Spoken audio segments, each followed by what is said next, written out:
Good evening to all. Welcome back to Polpath and my name is Pratima Singh.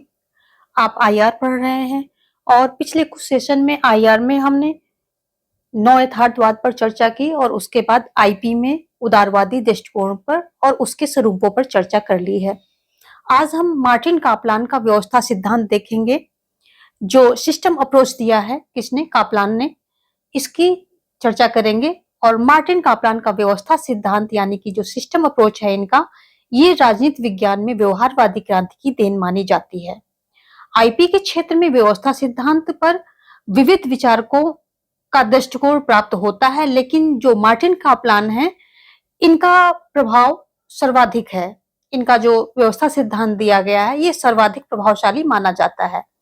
यदि हम प्रमुख विचारकों की बात करें, मार्टिन कापलान व्यवस्था सिद्धांत दिया है और इसमें जो प्रमुख सपोर्टर हैं, प्रमुख विचारक हैं जो कि इस सिद्धांत को सपोर्ट करते हैं, मानते हैं। कोई भी जब विचार आता है, विचारधारा आती है, कोई थ्योरी आती है, तो उसमें एक प्रमुख होता है जो उस विचारधारा को, आइडियोलॉजी को आगे बढ़ाता है और प्लस उसके पीछे से कुछ सपोर्टर होते हैं जो उसको एग्री करते हैं कि हाँ यू आर राइट या दिस इज राइट, ये आइडियोलॉजी अच्छी है, सही है। तो ऐसे ही हम बात करेंगे। जो प्रमुख सपोर्टर हैं, प्रमुख विचारक हैं, इसमें आ जाएंगे जॉर्ज लिस्का, आ जाएंगे जॉर्ज लिस्का एंड मैकली लैक आ जाएंगे, मैकली लैक आ जाएंगे और जेम्स रोजना आ जाएंगे। ये सभी आप नोट डाउन कर लें। मैं एक्सप्लेन कर रही हूँ और आपसे एक्सपेक्ट कर रही हूँ कि आप पेन पेपर लेकर बैठे हैं। यदि आप पेन पेपर लेकर के नहीं बैठे हैं तो आप पेन पेपर ले लीजिए, वीडियो को पॉज कीजिए और पेन पेपर लेके बैठिए, क्योंकि जो आपके नोट्स बनेंगे वही सबसे अच्छे नोट्स होंगे और मैं एक्सप्लेन कर रही हूँ, आपके अपने नोट तैयार हो जाने चाहिए। ठीक है, जेम्स रोजना हो गए, आर्थर लीबंस हो गए, आर्थर लीबंस ये हो जाएंगे और केनेथ वोल्डिंग हो जाएंगे, जॉर्ज हर्ज हो जाएंगे, मेनिंग हो जाएंगे। ये सभी जो है प्रमुख विचारक हैं। जॉन हर्ज और केनेथ वोल्डिंग, केनेथ वोल्डिंग, ये सभी जो है इसके प्रमुख विचारक माने जाते हैं। किसके? जो सिस्टम अप्रोच है इसके। मार्टिन कापलान ने व्यवस्था सिद्धांत के अंतर्गत कई सारे पक्षों का वर्णन किया है, जिसमें मैं बता रही हूं और आप सभी जो है इसको नोट डाउन कर लेंगे। ये बताते हैं कि आईपी एक अंतरराष्ट्रीय व्यवस्था तो है, लेकिन अंतरराष्ट्रीय राजनीति व्यवस्था नहीं है। ध्यान दीजिएगा, ये अंतरराष्ट्रीय व्यवस्था बताते हैं कि आईपी में क्या है। ये जो आईपी एक क्या है? अंतरराष्ट्रीय व्यवस्था है। ये बताते हैं कि जो इंटरनेशनल पॉलिटिक्स है, अंतरराष्ट्रीय राजनीति है, वो अंतरराष्ट्रीय व्यवस्था है, लेकिन अंतरराष्ट्रीय राजनीति व्यवस्था नहीं है। यहाँ पर राजनीति आ जाएगा, तो ये क्या है? राजनीति व्यवस्था नहीं है, इंटरनेशनल पॉलिटिक्स की व्यवस्था ये नहीं है। ऐसा इनका पहला पॉइंट, पहला पक्ष बताते हैं ये। अगला पॉइंट जो ये बताते हैं, ये कहते हैं कि आईपी में अंतर्निर्भरता और क्रमबद्धता होती है, इसलिए क्रमबद्ध रूप से आईपी में परिवर्तन होता रहता है। यानी कि जो आईपी है, इंटरनेशनल पॉलिटिक्स है, ये परिवर्तनशील है। अंतरराष्ट्रीय राजनीति के संबंधों में एक स्तर में परिवर्तन आने पर दूसरे स्तर में परिवर्तन निश्चित हो जाता है। तो ये तो बनी सी बात है, अगर किसी एक पक्ष में, किसी एक स्तर पे परिवर्तन आ रहा है, जो अंतरराष्ट्रीय संबंध है, किसी एक पक्ष में, किसी विश्व के किसी एक पक्ष में, किसी एक स्तर पे, किसी एक लेवल पे, किसी एक विचारधारा, आइडियोलॉजी या फिर आप कह लें कोई डेवलपमेंट इसमें स्तर आता है, तो दूसरे स्तर पे भी परिवर्तन निश्चित हो जाता है, यानी कि वहां पर भी इसका प्रभाव होता ही होता है। अगला पॉइंट ये देते हैं कि आईपी में विशेष रूप से कुछ प्रमुख कर्ता होते हैं। कौन कौन से होते हैं? ये इसमें दो बताते हैं। राष्ट्रीय कर्ता यानी कि राज्य होते हैं, दूसरा अधिराष्ट्रीय कर्ता। तो इसमें इन्होंने मेन दो बताए हैं। कौन कौन से? पहला जो कर्ता है, कर्ताओं में राष्ट्रीय कर्ता बताते हैं, राष्ट्रीय कर्ता ये बताते हैं, और दूसरा बताते हैं अधिराष्ट्रीय कर्ता, अधिराष्ट्रीय कर्ता, अधिराष्ट्रीय कर्ता। तो ये राष्ट्रीय कर्ता कौन हो जाएंगे? ये राज्य हो जाएंगे। राज्य का मतलब यहाँ से देश से है, क्योंकि जब आप इंटरनेशनल पॉलिटिक्स पढ़ते हैं वहां पर राज्य का मतलब होता है किसी भी देश से। तो राष्ट्र, राज्य राष्ट्र से मतलब होता है, राष्ट्र राज्य से उसका मतलब होता है। तो ये बताते हैं कि प्रमुख जो विशेष रूप से कुछ कर्ता होते हैं, जिसमें कि प्रमुख दो ही हैं। कौन कौन से हैं? एक तो पहला है राष्ट्रीय कर्ता, यानी कि जो राज्य होते हैं, यानी जो देश होते हैं। दूसरा होता है अधिराष्ट्रीय कर्ता। और जो अधिराष्ट्रीय कर्ता है, इनमें कौन कौन से आ जाएंगे? इसमें आ जाएगा आपका नाटो, सीटो, सेंटो, नाटो, सीटो, सेंटो, सार्क, आसियान, ईयू, ये सारे आ जाएंगे इसमें। ये सभी जो है आ जाते हैं। तो अधिराष्ट्रीय कर्ता क्या है?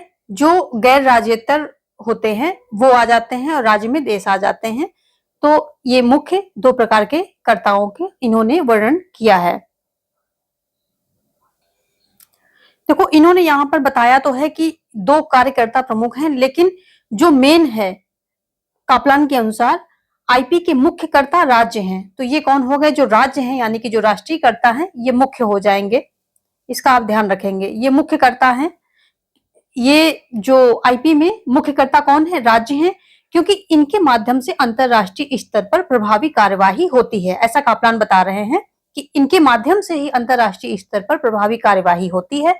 और कैपलान के अनुसार अंतरराष्ट्रीय परिवर्तनों और राष्ट्र राज्य के नेताओं का व्यवहार का गंभीर विश्लेषण आवश्यक है, क्योंकि जैसे जो राष्ट्र राज्य का व्यवहार होगा, जो यानी कि जो नेता है किसी राज्य किसी देश के, जो नेता हैं उनका व्यवहार कैसा है, उनका व्यवहार का विश्लेषण करते ही आपको पता चल जाएगा कि वो देश किस दिशा में अपनी नीतियों को बनाएगा, किस दिशा में वो आगे बढ़ेगा, कौन सी चीज वो प्रायोरिटाइज करेगा और किसको निग्लेक्ट करेगा, किसको अवॉइड करेगा, किसको पीछे रखेगा, किसको आगे रखेगा। तो ये बताते हैं कि अगर किसी राज्य के जो है नीतियों को समझना है, उसके उद्देश्य को समझना है, उसकी भावना को समझना है, तो क्या करना है? जो नेता हैं उस राज्य के, उस देश के जो नेता हैं, उनके व्यवहार का गंभीर से विश्लेषण, यानी कि उनका अध्ययन, व्यवहार का अध्ययन जो है करना आवश्यक है, यानी कि उनके व्यवहार में जानकारी लेनी आवश्यक है। वहीं से उस देश की जो है दिशा और दशा दोनों का विश्लेषण मिल जाएगा, ऐसा ये बताते हैं। ठीक है। और जो मार्टिन कापलान है, आईपी के संबंध में सारा विश्लेषण को बताते हुए इन्होंने जो है 6 टाइप के मॉडल को स्पष्ट किया है। जो मार्टिन कापलान का 6 मॉडल ऑफ इंटरनेशनल सिस्टम, ये इन्होंने दिया है। अंतरराष्ट्रीय राजनीति में 6 टाइप के मॉडल का इन्होंने क्या किया है? विश्लेषण किया है। पहला है शक्ति संतुलन model, the balance of power system, ये इनका पहला मॉडल है। और दूसरा है शिथिल दो ध्रुवीय model, the loose bipolar system. तीसरा क्या है? दृढ़ दो ध्रुवीय model, the tight bipolar system. चौथा है सार्वभौमिक कार्यकर्ता मॉडल, द यूनिवर्सल सिस्टम। पांचवा है सोपानी अंतरराष्ट्रीय मॉडल, द हायरार्किकल सिस्टम। छठा है इकाई veto system, the unit veto system. ये 6 प्रकार के मॉडल इन्होंने दिए हैं। हालांकि जब इसकी आलोचना होती है और ये देखते हैं कि मतलब जो हमारे मॉडल दिए गए हैं वो फिट नहीं बैठ रहे हैं कहीं ना कहीं जो है कॉन्टेक्स्ट में, तो फिर ये आगे उसको थोड़ा सा उसमें इंप्रूवमेंट लाते हुए, सुधार करते हुए 4 मॉडल इन्होंने दिए थे। इसमें परिवर्तन करते हुए 4 मॉडल उन्होंने दिए थे, उसकी हम बाद में चर्चा करेंगे। पहले 1 बाय 1 इनको हम डिटेल में देख लेते हैं और इसको इसी वीडियो में सारे जो मॉडल का विश्लेषण कर देंगे। और हम आपसे उम्मीद करते हैं कि आप सारे नोट्स, जितना मैं एक्सप्लेन कर रही हूँ उसके आप नोट्स बनाते जाएंगे। तो सबसे पहले हम क्या देखेंगे? शक्ति संतुलन मॉडल देखेंगे। और शक्ति संतुलन जो सिस्टम है, आप शक्ति संतुलन मॉडल है या the balance of power system जो है, ये क्या है? मार्टिन कैपलान के द्वारा दिया गया है। ये सारे ही जो 6 प्रकार के इन्होंने सिस्टम मॉडल दिए हैं, ये सभी कैपलान के द्वारा ही दिए गए हैं। तो इसमें जो है मार्टिन ने शक्ति संतुलन मॉडल को ऐतिहासिक मॉडल की संज्ञा दी है। तो इसमें एक पॉइंट आप ये नोट करेंगे कि इसको क्या है? ऐतिहासिक मॉडल की संज्ञा दी गई है। किसको? शक्ति संतुलन जो मॉडल है कैपलान के द्वारा। और ये 18वीं और 19वीं सदी में जो है यूरोप में पाया जाता था। तो ये देख लीजिए कि ये ऐतिहासिक मॉडल, इसका एक पॉइंट है। कि इसको क्या दिया है, शक्ति संतुलन मॉडल को ऐतिहासिक मॉडल की संज्ञा दी गई है और ये 18वीं और 19वीं 19वीं शताब्दी में कहां पर, यूरोप में पाया जाता है। ठीक है, ये कुछ पॉइंट हैं जो बहुत ही इंपॉर्टेंट है, यहाँ सीधे सीधे क्वेश्चन बनते हैं। और शक्ति संतुलन मॉडल में कहते हैं कि 5 से 6 राष्ट्र जो है अधिक महत्वपूर्ण थे उस समय, और ये सभी जो है यूरोप के जैसे होते थे, क्योंकि जो शक्ति संतुलन मॉडल था 18वीं 19वीं सदी में कहाँ पाया जाता था, यूरोप में पाया जाता है। और इसमें 5-6 राष्ट्र जो है अधिक महत्वपूर्ण थे, क्योंकि ये उस समय जो है सबसे ज्यादा क्या थे, शक्तिशाली थे, यानी कि ये फ्रंट में थे। तो इनमें से कौन कौन से हो जाएंगे, ब्रिटेन हो जाएगा, नोट डाउन करेंगे आप, Britain, France, Germany, Italy, America, Hungary इत्यादि। ये राष्ट्र क्या, राज्य जो थे यानी कि जो देश थे, ये फ्रंट में थे, अधिक महत्वपूर्ण थे। और 18वीं 19वीं सदी में ये क्या है, 5-6 राष्ट्र जो है अधिक महत्वपूर्ण थे। तो शक्ति संतुलन मॉडल के बारे में आप अभी देख रहे हैं। शक्ति संतुलन में अधिराष्ट्रीय कार्यकर्ता और सार्वत्रिक कार्यकर्ता का पूर्ण रूप से अभाव था। जो सार्वत्रिक कार्यकर्ता यानी कर्ता कौन से होते हैं, ये जैसे हो गया यूएनओ, इसे सार्वभौमिक कर्ता भी बोलते हैं। दूसरा शब्द इसका एक सार्वत्रिक चाहे कह लीजिए आप या सार्वभौमिक कह लीजिए। तो इन सबका जो अधिराष्ट्रीय करता है और सार्वत्रिक करता है, इनका पूर्ण रूप से अभाव रहेगा, ये भी एक पॉइंट नोट करेंगे। और राज्यों के बीच शक्तियां लगभग समान रूप से वितरित होंगी, क्योंकि ये जैसे Britain, France, Germany, Italy, America, ये सब क्या है, लगभग लगभग जो है इक्वल शक्तियां रखते हैं। और तो इनके बीच में क्या है, शक्तियां लगभग क्या होंगी, समान रूप से वितरित होंगी। इसीलिए शक्ति संतुलन मॉडल इसको दिया गया है, नाम इसको दिया गया, क्योंकि शक्ति जो है संतुलित होगी कई राष्ट्रों के बीच में, जो भी फ्रंट में होंगे 8, 10, 6, इन सब में शक्ति संतुलन मतलब होगा, यानी कि शक्ति बराबर रूप से वितरित होगी, सभी के पास होगी। और क्या है, शक्ति संतुलन के द्वारा अंतरराष्ट्रीय व्यवस्था में शांति स्थायी रूप से निर्मित हो गई थी। शक्ति का संतुलन था, यानी कि सभी देशों के पास शक्तियां लगभग लगभग बराबर थी। तो क्या हुआ कि यहाँ शांति जो है स्थायी रूप से स्थापित हो गई थी। नेक्स्ट पॉइंट है, शक्ति संतुलन के द्वारा अंतरराष्ट्रीय व्यवस्था में प्रक्रिया का संचालन स्वाभाविक नहीं था, बल्कि यह राष्ट्र राज्य के विशेष नियमों का परिणाम था। अब जो ये शक्ति संतुलन मॉडल है, इसमें कापलान ने 6 जो है महत्वपूर्ण नियम दिए हैं, और जिसके माध्यम से क्या है, जो स्थायी, इस मॉडल को स्थायी बनाने का प्रयास किया गया, यानी कि इसमें संतुलन बनाने का प्रयास किया गया। इस मॉडल को फॉलो करवाने का प्रयास किया गया, ताकि ये स्थायी बन सके, ये प्रभावी बन सके। तो कौन कौन से थे, शक्ति संतुलन के 6 नियम कौन कौन है। पहला है, नोट डाउन करेंगे आप सभी, ये महत्वपूर्ण है, यहाँ से क्वेश्चन घुमा फिरा के बनते हैं। तो शक्ति संतुलन मॉडल के 6 नियम कौन कौन से हैं, इन्होंने 6 नियम दिए हैं। जो शक्ति संतुलन मॉडल है, इसमें कितने, 6 नियम दिए हैं, 6 नियम दिए गए हैं, जिसको कि आप नोट डाउन करेंगे। पहला है, किसी भी कार्यकर्ता का विरोध करना अनिवार्य या जरूरी है जो राज्य की सीमा को विशेष रूप से अतिक्रमण करने वाले सिद्धांतों या संगठनों में विश्वास करते हैं। तो पहला पॉइंट क्या हुआ आपका, कि जो अतिक्रमण करने वाले राज्य हैं, उनका विरोध करना क्या है, आवश्यक है। तो अतिक्रमण, जैसे चीन हर कुछ दिनों में हमारी जो लगी हुई सीमा है, उस पर जो है अतिक्रमण करने के, अपना जो है उसमें प्रभाव स्थापित करने की या उसको हथियाने की फिराक में रहता है, तो इसे अतिक्रमण, तो अतिक्रमण करने वाले जो राज्य हैं, उनका क्या है, विरोध करना अनिवार्य है। पहला नियम जो है कापलान के द्वारा दिया ये गया है। दूसरा है, कापलान के अनुसार किसी राष्ट्र को इतना अपमानित नहीं करना चाहिए कि वह वापस सृजनात्मक प्रवृत्ति से युक्त होकर व्यवस्था में पुनः प्रवेश की अनुमति न ले सके। यानी कि किसी भी राष्ट्र को इतना अपमानित मत करो कि उसका अपना जो है सेल्फ क्या बोलते हैं, जो प्राउड है, सेल्फ प्राइड होती है, वो ही खो जाए और वो सृजनात्मक रूप से जो है प्रवेश ले ही न सके।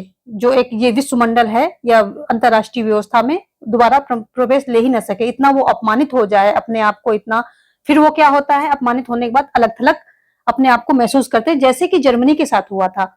जो वर्साई की संधि, हमने फासीवाद, नाजीवाद में हमने इसको पूरा डिटेल में बताया है कि जब जर्मनी के साथ वर्साई की संधि में भेदभाव होता है, तो उसका जो है राष्ट्र गौरव अपमानित होता है। और फिर वो जर्मनी देखो कहां से कहां पहुंचता है, फिर उसको हिटलर जैसा एक नेता वहां पे तैयार होता है, और क्या से क्या, मतलब वो द्वितीय विश्व युद्ध जो है का एक प्रकार से उसके कारण ये इसी जर्मनी और हिटलर के कारण द्वितीय विश्व युद्ध इतना भयंकर, इतना जो है सर्वनाशी एक प्रकार से ये द्वितीय विश्व युद्ध हुआ। तो यही बात है, कापलान कह रहे हैं कि किसी भी राष्ट्र को इतना अपमानित मत करो कि वो सृजनात्मक प्रवृत्ति से युक्त होकर व्यवस्था में पुनः प्रवेश न कर सके, क्योंकि अगर वो गिल्ट उसके अंदर भर गई तो सृजनात्मक चीज प्रवृत्ति उसकी चली जाएगी, नकारात्मक प्रवृत्तियां उसमें भर जाएंगी, और फिर वो तोड़ फोड़ जोड़ यही चीजें करेगा, कैसे अपना जो है गौरव वापस करे, कैसे सबको सजा चखाए, जैसे कि उसको अपमानित किया गया वो औरों को कैसे अपमानित करे, वो इसी में रहेगा। तीसरा क्या है, तो ठीक है, पहला हमारा ये हुआ, कौन सा हुआ कि जो अतिक्रमण करने वाले राज्य हैं उनका विरोध करो। दूसरा ये हो गया कि जो किसी भी राष्ट्र को अपमानित मत करो। तीसरा है कि प्रत्येक जो आवश्यकता को अपने क्षमता में वृद्धि करना चाहिए, लेकिन विवाद का समाधान युद्ध से नहीं बातचीत और समझौते से करना चाहिए। तो तीसरा क्या है, जितने भी कार्यकर्ता हैं यानी कि जो देश हैं उनको अपनी क्षमता में वृद्धि करने का उनको पूरा हक है, बट कैसे, बातचीत के द्वारा, युद्ध के द्वारा नहीं। चौथा पॉइंट इन्होंने क्या बताया है, चौथा पॉइंट बताया है कि जो प्रत्येक राष्ट्रीयकर्ता है यानी कि जो देश हैं, इनका दायित्व बनता है कि अपने हितों की सुरक्षा करें ये, और अपनी क्षमता में विकास करें, यदि जरूरी हो तो अपनी सामर्थ्य और शक्ति युद्ध जैसे जोखिम को लेकर स्थापित करें। तो देखो यहाँ पर दो चीजें मिलती जुलती हुई हैं, कंफ्यूज मत होना। यहाँ पर ये बता रहे हैं कि सुरक्षा को, अपनी जो राष्ट्रीय हित है उसको सुरक्षित करने के लिए और क्या करना है इनको, कि युद्ध का भी सहारा ले सकते हैं, है ना, सामर्थ्य और शक्ति को जो है अपने बढ़ाना है, और युद्ध का ऐसे अपनी सुरक्षा, जो राष्ट्र हित की सुरक्षा है उसको राष्ट्रीय हित की सुरक्षित रखने के लिए ये युद्ध का सहारा ले सकते हैं। लेकिन जब आए सिर्फ बात की अपनी क्षमता में वृद्धि करनी है, तो क्षमता में वृद्धि करने के लिए, जो कि तीसरा पॉइंट हमने बताया, तो जब बात आती है कि अपनी क्षमता में वृद्धि करना है, तो उस समय क्या है, विवाद, क्षमता में वृद्धि करना है, और लेकिन विवाद का समाधान क्या है, युद्ध से नहीं बातचीत और समझौते से करना चाहिए। तो यहाँ पर एक अंतर है।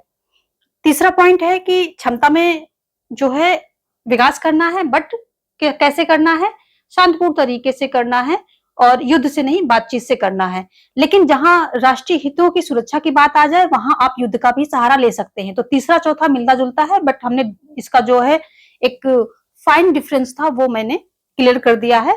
उम्मीद है कि आपने अलग इसको अच्छे से नोट डाउन कर लिया होगा। ठीक है, पांचवें पॉइंट पे चलते हैं। युद्ध की व्यवस्था में मुख्य विरोधी राज्य का सर्वनाश करने की अपेक्षा युद्ध को बंद कर देना अच्छा होगा। इस तरह किसी भी कार्यकर्ता को निकाला नहीं जाता है। तो जब युद्ध की व्यवस्था में जब कोई हार रहा हो, कोई विरोधी राज्य है, तो उसका सर्वनाश मत करो। हाँ, हार गया है, ठीक है, उसने अपनी हार कबूल कर ली है, तो युद्ध को वहीं पर बंद कर दो। इससे क्या होगा कि जो देश हार रहा है उसके भी बचे हुए रिसोर्सेज जो है बचे रहेंगे, और ये उस देश के लिए भी अच्छा होगा, प्लस जो राष्ट्र ने आक्रमण किया है यानी कि जो विजयी हो रहा है उसके भी रिसोर्सेज, और बाकी के जो युद्ध में कुछ अच्छा तो होता नहीं है, रिसोर्सेज की बर्बादी और मनुष्यों का एक बहुत ज्यादा कैजुअलिटी होना, कई तरीके से अपंग होना, उनकी मृत्यु होना, तो कुछ अच्छा तो होता नहीं है। तो लेकिन जहां तक जरूरी है वहीं तक युद्ध करो, उसके बाद बंद कर दो, ये बता रहे हैं पांचवें पॉइंट में। ऐसा नहीं कि दूसरे राष्ट्र का सर्वनाश नहीं करना है, बिल्कुल भी सर्वनाश नहीं करना है। छठा पॉइंट जो इन्होंने बताया है वो बताते हैं कि उस संगठन या जो गठबंधन या राष्ट्र का पूर्ण विरोध करना है, ऐसा कोई संगठन है, गठबंधन है, या कोई ऐसा राष्ट्र है जो व्यवस्था में सर्वाधिक शक्ति अर्जित करके सर्व प्रधानता स्थापित करना चाहता है, तो उसका जो है विरोध करना है। जैसे कि आज के टाइम पे आप अमेरिका ले सकते हैं, और तो ये बताते हैं कि ऐसा कोई गठबंधन है या ऐसा कोई देश है जो व्यवस्था में क्या करता है, सर्वाधिक शक्ति अर्जित करके अपनी सर्व प्रधानता यानी कि अपनी सुपेरियरिटी जो है दिखाना चाहता है, सुप्रीम अपने आप को बताना चाहता है। तो क्या करना है, ऐसे राष्ट्र का, ऐसे गठबंधन का विरोध करना है। तो ये 6 पॉइंट आपके जो हैं मेन दिए गए हैं। तो जो शक्ति अर्जित करना चाहता है उसका विरोध करना है, जो अतिक्रमण करता है जो राष्ट्र, उसका विरोध करना है, और क्या करना है, किसी राष्ट्र को अपमानित नहीं करना है इतना कि वो वापस सृजनात्मक प्रवृत्ति से वापस ना हो सके, और क्या करना है, क्षमता में वृद्धि करना है अपनी, लेकिन समझौते से, युद्ध से नहीं। लेकिन चौथा पॉइंट है कि राष्ट्रों की जो राष्ट्र हित की सुरक्षा के लिए युद्ध का भी सहारा ले सकता है। ठीक है। पांचवा है कि किस युद्ध हो रहा है तो किसी भी राष्ट्र का सर्वनाश ना करें, सर्वनाश करने से बचें। छठा है कि यदि कोई गठबंधन या देश अपने आप को सुप्रीम स्थापित करना चाह रहा है, सुप्रीम दिखाना चाह रहा है, तो उसका भी विरोध किया जाए।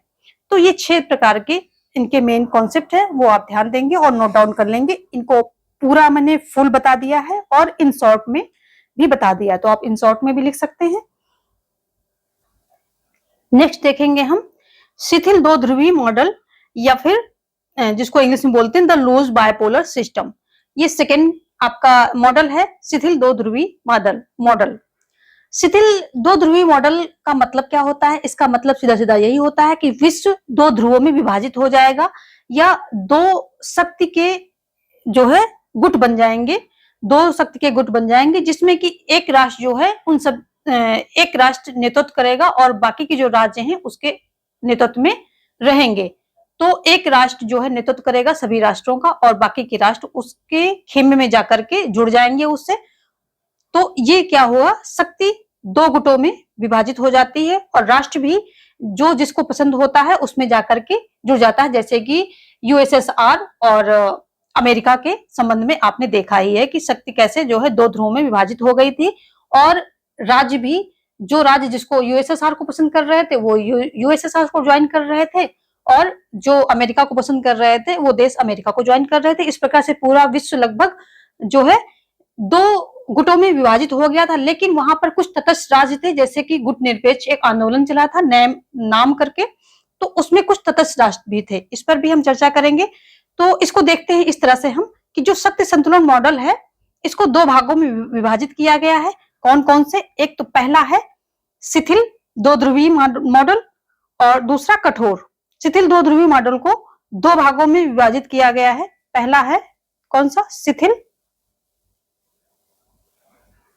शिथिल और दूसरा क्या है? कठोर। तो जो अभी हम बता रहे थे कि तटस्थ राज्य होते हैं तो वो शिथिल में आ जाएंगे। तो अगर अब हम पहले शिथिल को देख लेते हैं, शिथिल क्या कह रहा है। तो ये शिथिल दो ध्रुवीय मॉडल में अंतरराष्ट्रीय राजनीति में शिथिल दो ध्रुवीय व्यवस्था का तात्पर्य होता क्या है? दो शक्तिशाली राष्ट्र अपने सहयोगी राष्ट्रों के साथ दो अलग अलग गुटों का नेतृत्व करेंगे, जैसे कि अमेरिका और यूएसएसआर कर रहे थे। इस गुट के अंतर्गत शक्ति के संबंध में मतभेद बने रहेंगे, और जिसके कारण कुछ राष्ट्र गुटों से अलग अपना अस्तित्व बनाए रखना चाहते हैं। तो कुछ राष्ट्र गुटों से अलग अपना अस्तित्व बनाए रखना चाहते हैं, तो उसमें आ जाएगा जैसे भारत था, यानी कि जो भी गुट निरपेक्ष आंदोलन को नाम को फॉलो कर रहे थे, और तो वो क्या है? तटस्थ राज्य थे। तो वो क्या है? इन दोनों गुटों से, इन दोनों खेमों से वो अलग थे, तटस्थ थे। तो ये ऐसे भी राष्ट्र इसमें रहेंगे, इसीलिए इसको शिथिल कहा गया। यानी कि दो ध्रुवीय तो है, बट एक यहाँ पर तीसरा पक्ष भी होगा, तीसरा गुट भी होगा जो कि तटस्थ होगा, ना इस गुट में जाएगा ना उस गुट में जाएगा, इसीलिए इसको शिथिल दो ध्रुवीय मॉडल कहा गया है। ठीक है। अब हम कठोर पर आते हैं कि कठोर क्या कह रहा है। कठोर दो ध्रुवीय मॉडल में होता क्या है कि जो तटस्थ राज्य हैं, यानी कि जैसे कि भारत था, गुट निरपेक्ष आंदोलन का ये फॉलो कर रहा था, ना ये यूएसएसआर के साथ था ना अमेरिका के साथ था, तो ये क्या? तटस्थ राज्य हुआ। तो ये पूर्णतः विलुप्त हो जाता है। यानी कि जो कठोर दो ध्रुवीय मॉडल है ये पूर्णतया पूरा विश्व दो ध्रुवों में, दो शक्तियों के नेतृत्व में विभाजित हो जाएगा। और इस मॉडल के अनुसार दो ध्रुव होने के कारण व्यवस्था अति कठोर हो जाती है, और जब व्यवस्था राज्यों का विलोपन, जो तटस्थ राज्य होते हैं उनका विलोपन हो जाता है, यानी कि जब वो विलुप्त हो जाते हैं, तो ऐसी स्थिति में जो सार्वत्रिक कार्यकर्ता भी शिथिल हो जाते हैं। यानी कि सार्वत्रिक कार्यकर्ता, जो सार्वभौमिक कार्यकर्ता होते हैं, जैसे कि यूएनओ, ये भी शिथिल हो जाते हैं, क्योंकि जो जब खेमे पूरी तरह से एक कठोर व्यवस्था बन जाती है वहां पर कि दो गुटों में विश्व पूरी तरह से बिल्कुल डिफाइन होकर के दो गुटों में बट गया है, तो वहां पर क्या होता है, जो ये सार्वत्रिक कार्यकर्ता है ये भी शिथिल हो जाते हैं, और इनकी भूमिका, जो सार्वत्रिक या सार्वभौमिक कार्यकर्ता है, इनकी भूमिका क्या हो जाती है? अप्रभावी हो जाती है, या आप ये कह लीजिए कि एक प्रकार से समाप्ति ही हो जाती है। तो दो पॉइंट यहाँ पर है इम्पोर्टेंट कि इसमें जो है तटस्थ राज्य विलुप्त हो जाएंगे, है ना, तटस्थ राज्य जो है विलुप्त हो जाएंगे। और दूसरा क्या है, जो सार्वभौमिक या सार्वत्रिक कार्यकर्ता है, इनकी भूमिका समाप्त हो जाएगी।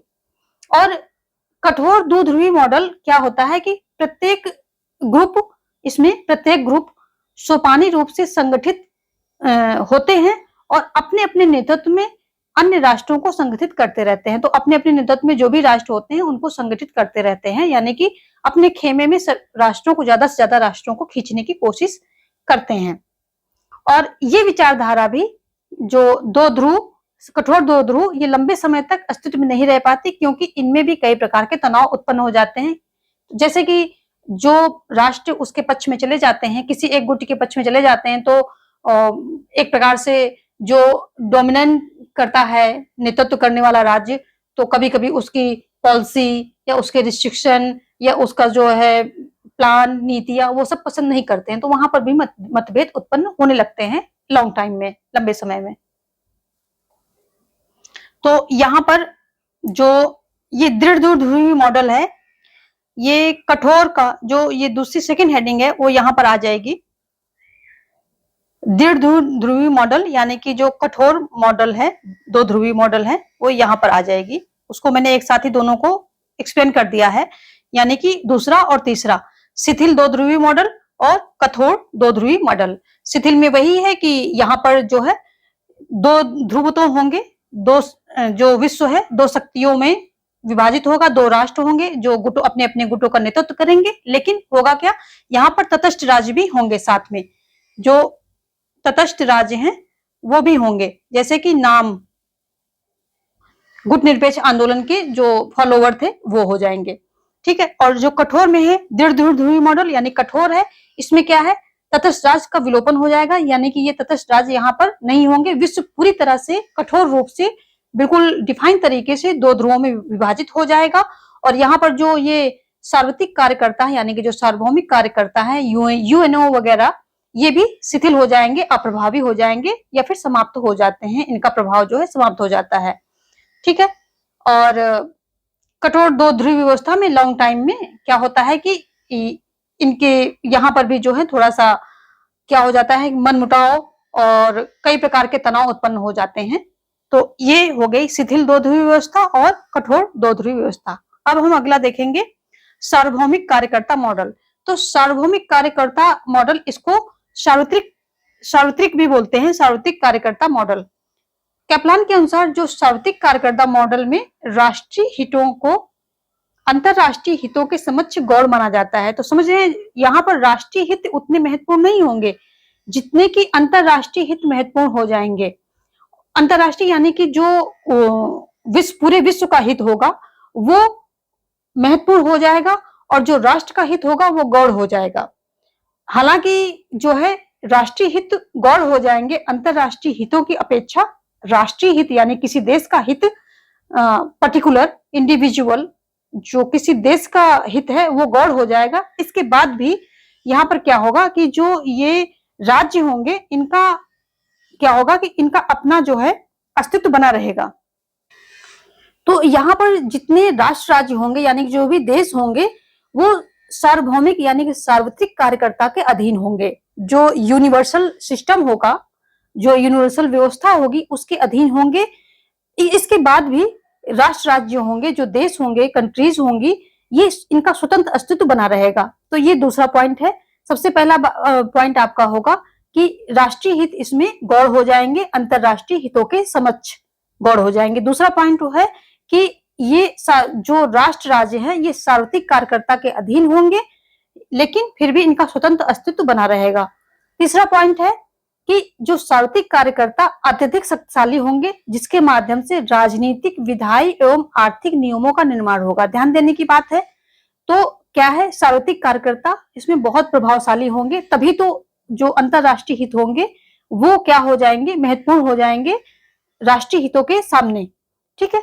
तो ये शक्तिशाली होंगे, जो सार्वत्रिक कार्यकर्ता है, सार्वभौमिक जो कार्यकर्ता है, ये क्या हो जाएंगे, शक्तिशाली हो जाएंगे और इन्हीं के द्वारा राजनीतिक, विधायी और आर्थिक नियमों का निर्माण किया जाएगा, ठीक है। और सभी राष्ट्र राज्य इसका पालन करेंगे, यानी कि अभी की जैसे है कि बन गया, ठीक है, जिसका मन हो रहा पालन कर रहा, नहीं कर रहा, उतनी कठोर व्यवस्था अभी नहीं है।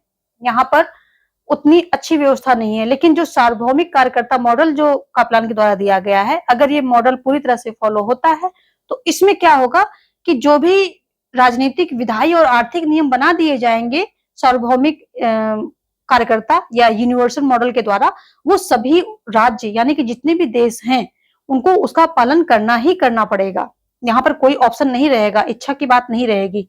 इट इज मैंडेटरी, ये मैंडेटरी हो जाएगा, ठीक है। और अगला पॉइंट क्या है, राष्ट्र राज्य को नियंत्रित किया जाएगा और व्यवस्था प्रभावी रूप से स्थापित की जाएगी।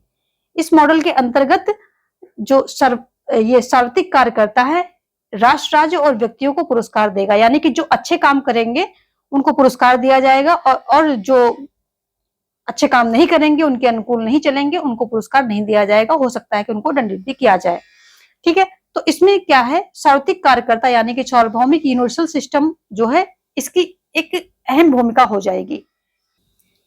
नेक्स्ट पॉइंट क्या है कि ये जो मॉडल है सार्वभौमिक कार्यकर्ता यूनिवर्सल सिस्टम, इस मॉडल में, ये मॉडल क्या है, आदर्शवादी मॉडल है, जिसमें विश्वव्यापी कार्यकर्ता अंतरराष्ट्रीय संगठन को महत्व देते हैं।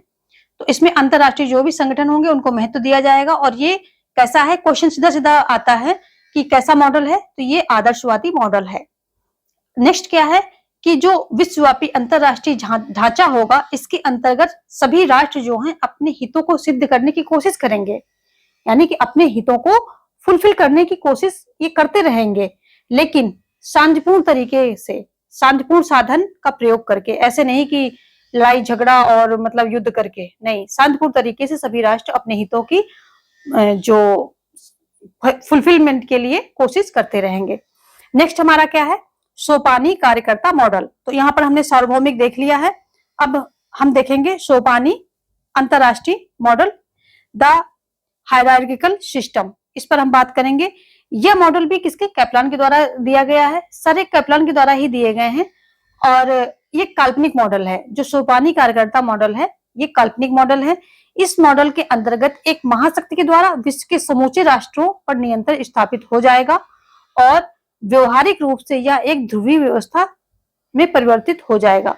तो यहाँ पर सिर्फ एक महाशक्ति के द्वारा विश्व के समूचे राष्ट्रों पर नियंत्रण स्थापित होने की बात हो रही है, और यह एक ध्रुवीय व्यवस्था होगी, यानी कि पूरी शक्ति जो है किसी एक शक्ति संपन्न राष्ट्र के पास शक्ति होगी, और उसके नेतृत्व में पूरा जो है सभी राष्ट्र, विश्व के सभी राष्ट्र उसके नेतृत्व में ही चलेंगे। तो क्या हो गया, ये एक ध्रुवीय व्यवस्था हो जाएगी यहाँ पर। तो कोई एक महाशक्ति उभर कर आएगी और वो सभी राष्ट्रों का नेतृत्व करेगी और उनको अपने नियंत्रण में करेगी। सभी राष्ट्र क्या हो जाएंगे कि उसके नियंत्रण में रहेंगे, उसके अधीन हो जाएंगे। और एक ध्रुवीय व्यवस्था क्या है, इसमें जो सार्वत्रिक कार्यकर्ता भी महाशक्ति के अधीन हो जाएगा। जब एक ध्रुवीय यानी कि एक देश महाशक्ति के रूप में उभर के आएगा, तो फिर सारे राष्ट्रों को उसके अधीन हो जाएंगे, साथ में जो सार्वत्रिक कार्यकर्ता होंगे वो भी उसके अधीन ही हो जाएंगे, क्योंकि सब ले दे करके उसी का बोलबाला है, माइट इज राइट। तो ठीक है, वो सार्वत्रिक कार्यकर्ता उसके हिसाब से ही चलेगा, जो महाशक्ति है उसी के अकॉर्डिंग काम करेगा। तो ये इसका अगला पॉइंट है।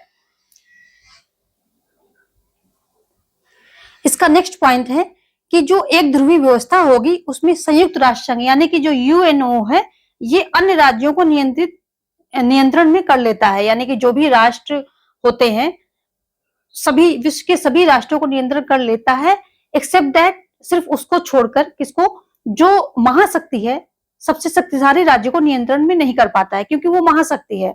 उसको छोड़ करके बाकी सभी राज्यों को क्या करता है, नियंत्रण में कर लेता है, क्योंकि बाकी के पास इतनी शक्ति नहीं है, वो महाशक्ति नहीं है। तो एक महाशक्ति को छोड़कर, यानी कि एक देश जो सबसे शक्तिशाली है उसको छोड़ करके जो संयुक्त राष्ट्र संघ होगा, ये सभी देशों को अपने नियंत्रण में रखेगा। जो ये सोपानी निकाय है, यानी कि जो द हायरार्किकल सिस्टम है, इसको दो भागों में विभाजित किया जा सकता है। कौन कौन से, निर्देशात्मक और गैर निर्देशात्मक। नंबर 1 निर्देशात्मक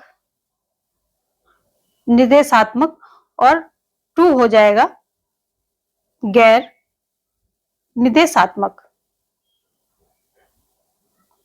तो इन दो भागों में विभाजित होता है। निदेशात्मक से तात्पर्य है कि यदि एक देश पूरी दुनिया पर अधिनायकवादी शक्ति से नियंत्रण स्थापित कर ले तो यह निकाय निदेशात्मक सोपानीय निकाय होगा। यानी कि जब एक देश पूरी दुनिया पर नियंत्रण कर ले, यानी कोई महाशक्ति विश्व के अन्य सभी राष्ट्रों पर, पूरी दुनिया पर नियंत्रण स्थापित कर लेता है, तो यह कैसा निकाय हो जाएगा? निदेशात्मक सोपानीय निकाय हो जाएगा। ठीक है। और अगर हम गैर निदेशात्मक की बात करें तो इसमें क्या है कि जब संपूर्ण व्यवस्था, जो पूरी व्यवस्था होगी, जो पूरा सिस्टम होगा, ये क्या होगा? लोकतांत्रिक राज्य का नियंत्रण स्थापित हो जाएगा। जब जो संपूर्ण व्यवस्था होगी, विश्व की ये पूरी व्यवस्था होगी, सिस्टम होगा, तो इस पर क्या है? एक लोकतांत्रिक राज्य होगा। लोकतांत्रिक राज्य होगा, उस राज्य का इस संपूर्ण व्यवस्था पर नियंत्रण स्थापित हो जाएगा। तब उस निकाय को गैर निदेशात्मक निकाय कहेंगे। इस निकाय में तनाव नगण्य होगा। तो यहां पर क्या होगा? तनाव नहीं होगा। निदेशात्मक में तनाव होगा, क्योंकि ये क्या कर रहा है? एक महाशक्ति ने जबरन अधिनायकवादी शक्ति से क्या किया है? नियंत्रण स्थापित किया है। तो यहाँ पर तनाव ऑब्वियस है, लेकिन यहाँ पर तनाव क्या होगा? नगण्य होगा, ना के बराबर होगा, नगण्य होगा।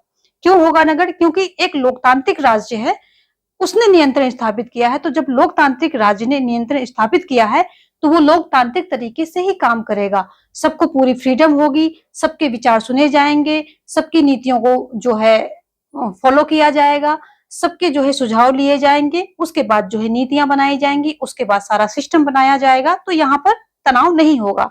भले ही एक शक्ति, एक राज्य सबसे ऊपर है, उसके पास शक्तियां अधिक हैं, लेकिन क्या है? उसने सभी को इक्विवेलेंट दर्जा दिया हुआ है, सभी की वो सुन रहा है। तो वहां पर क्या हो जाएगा कि तनाव कम होगा। तो यहाँ पर अंतर समझ में आ रहा है। यानी कि एक जोर जबरन करके अधिनायकवादी शक्ति से नियंत्रण स्थापित करेगा तो निदेशात्मक हो जाएगा, लेकिन अगर वही लोकतांत्रिक तरीके से कोई राज्य नियंत्रण स्थापित करेगा तब क्या हो जाएगा? वो गैर निदेशात्मक हो जाएगा। तनाव यहाँ पर कम होगा। छठा हम देखेंगे इकाई veto system, the unit veto system. यह छठा है और अंतिम है। ठीक है। कितने? 6 प्रतिमान दिए गए हैं, तो ये सबसे अंतिम प्रतिमान है। यह बहुध्रुवी विश्व व्यवस्था की परिकल्पना है। यह भी एक परिकल्पना है और बहुध्रुवी विश्व व्यवस्था की परिकल्पना है। नोट डाउन करते जाएंगे, एक एक पॉइंट आप नोट डाउन करते जाएंगे। इस मॉडल के अंतर्गत सभी राष्ट्र अपने विरोधी राष्ट्रों को का सामना करने में सक्षम होंगे, क्योंकि सबके पास परमाणु हथियार होंगे, इसलिए शक्तियां बराबर होंगी। तो यहाँ पर क्या है कि कोई राष्ट्र जो है किसी से कम नहीं होगा। कम होगा भी तो कम वो अपने आप को मानेगा नहीं, और दूसरा राष्ट्र भी यहाँ पर डरेगा। क्यों डरेगा? क्योंकि सबके पास परमाणु हथियार हैं, भले ही उसका जो है रिसोर्सेस कम है या फिर वो कम शक्तिशाली है, लेकिन उसके पास परमाणु हथियार है। वो तो बर्बाद होगा, लेकिन साथ में आपको बर्बाद करके जाएगा। तो इसलिए क्या होगा? इस जो व्यवस्था में सभी के पास परमाणु होंगे, इसलिए सबके पास शक्तियां क्या है? बराबर ही होंगी। कोई भी राष्ट्र किसी भी राष्ट्र को ध्वस्त कर सकता है। ठीक है। और इस व्यवस्था में आक्रमण नहीं करेगा, कोई भी आक्रमण नहीं करना चाहेगा, क्योंकि जो है अगर एक ने आक्रमण किया, मान लो या मैंने किसी पर, भारत ने अगर पाकिस्तान पे आक्रमण किया, तो पाकिस्तान तो बर्बाद होगा, लेकिन वो परमाणु से क्या करेगा? कर सकता है, वो भी अपना परमाणु हथियार यूज कर सकता है। तो इस व्यवस्था में जो है सभी जो देश होंगे वो आक्रमण करने से बचेंगे। इसमें क्या होगा? सिर्फ धमकी दी जाएगी। तो इसको क्या बोलते हैं? धमकी पर आधारित व्यवस्था कही गई है इसे, कि यहाँ पर सभी राष्ट्र बराबर होंगे, सबके पास परमाणु शक्ति होंगी, और हर राष्ट्र जो है दूसरे राष्ट्र को जो है प्रत्येक राष्ट्र किसी भी राष्ट्र को ध्वस्त कर सकता है, और आक्रमण कोई भी राष्ट्र नहीं करना चाहेगा, इसलिए इसको धमकी पर आधारित व्यवस्था कहा गया है। इस व्यवस्था में निरंतर संघर्ष की स्थिति बनी रहती है। इस व्यवस्था में सार्वत्रिक कार्यकर्ता की भूमिका समाप्त हो जाती है, ऐसा कापलान का मानना है। तो इन्होंने 6 प्रकार के ये जो है प्रतिमान दिए, प्रस्तुत किए, लेकिन जो शीत युद्ध की समाप्ति के बाद कैपलान ने अपने 6 सूत्री प्रतिमान में परिवर्तन कर दिया और उसे 4 सूत्री प्रतिमान बना दिया। तो कौन कौन से 4 सूत्र इन्होंने बाद में दिए शीत युद्ध की जो है समाप्ति के बाद। तो पहला था अति शिथिल दो ध्रुवीय मॉडल, और दूसरा है वेदांत व्यवस्था तनाव शैथिल्य, और तीसरा है अस्थिर ब्लॉक व्यवस्था, और चौथा है अपर्याप्त परमाणु प्रसार व्यवस्था। तो इन्होंने क्या किया कि 6 सूत्री मॉडल में थोड़े से चेंजेस किए और 4 सूत्री मॉडल जो है प्रतिमान उसको दिया। अगेन उन्होंने 6 सूत्री मॉडल में परिवर्तन कर दिया और उसे 4 सूत्री प्रतिमान बना दिया। तो ये 4 सूत्री प्रतिमान है, अतिस्थिर ध्रुवीय मॉडल, वेदांत व्यवस्था, अस्थिर ब्लॉक व्यवस्था, अपर्याप्त परमाणु प्रसारी व्यवस्था। तो आज की क्लास में आपका मार्टन कॉपलांस सिस्टम अप्रोच कंप्लीट होता है, और इसके बाद जो है हम नेक्स्ट सेशन में खेल सिद्धांत पर हमारी क्लास होगी। खेल सिद्धांत वेरी वेरी इंपॉर्टेंट है ये, क्योंकि यहां से बहुत सारे क्वेश्चंस आते हैं खेल सिद्धांत से। तो मार्टन कॉपलान का व्यवस्था सिद्धांत भी इंपॉर्टेंट था, साथ में खेल सिद्धांत भी अगला आपका जो टॉपिक है वो भी बहुत ही इंपॉर्टेंट है। तो इसमें सारी चीजें मैं एक्सप्लेन करूंगी, आप अपने नोट्स, अपने हैंड रिटन नोट्स आप तैयार कीजिए, ये मैं आपसे उम्मीद रखती हूँ। और ये क्लासेस आपको यूजफुल लग रही हो तो लाइक करना बिल्कुल ना भूलें, और जितने भी पॉलिटिकल साइंस के ग्रुप्स हैं उसमें शेयर करना भी बिल्कुल ना भूलें। Thanks for watching. जय हिंद, जय भारत।